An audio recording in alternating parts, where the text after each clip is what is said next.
Unfortunately, since the beginning of 2020, we've heard nothing but bad news. And just when some kind of light appears at the end of the tunnel, yet again something new happens that makes us wonder if we deserve to have a normal life. After hearing the confession of the former Turkish soccer player Cevher Toktas about the way he took the life of his son, I'm not sure if I will ever receive good news. And if you want to hear the heart-wrenching story, please subscribe, hit the bell button, and stay with me till the very end.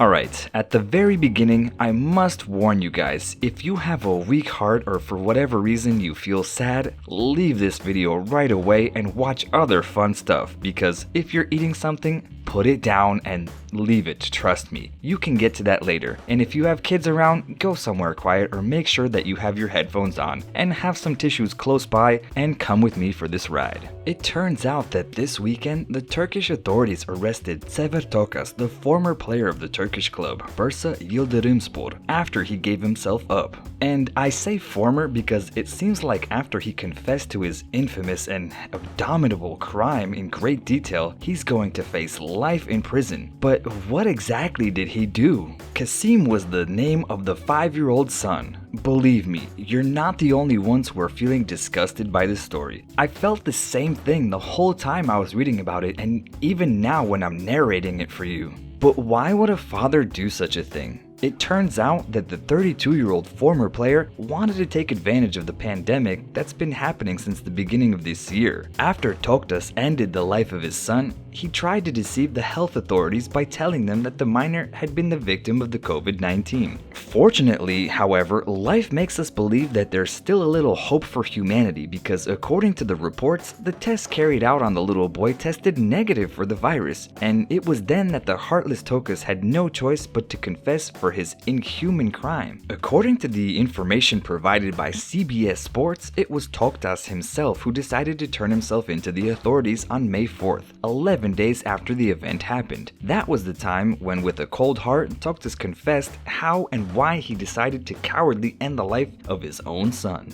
Before I quote his statement, I want to warn you again and prepare you mentally for what you're about to hear. Here is what the father said. "I held a pillow to his head and held it with force for 15 minutes without stopping. My son struggled for a while, and when he stopped, I removed the pillow. I then called the doctors so they would not be suspicious. I don't even know what to say." But as if this living nightmare was not enough, when asked about his reasons for committing such a cruel act, his very cynical and disgusting answer was, "I never loved him, even when he was born, and I can't state why I have no mental issues." Why do you even have kids when you feel this way about them? I just cannot believe this man had the audacity to come up with this reasoning. Fortunately, as I said before, according to information from the media, Toktas could face a life sentence and spend the rest of his life where he belongs, behind bars. And according to those same sources, the Turkish authorities have ordered the exhumation of the body of the little one to carry out some more post-mortem exams. Even though this happened during the weekend,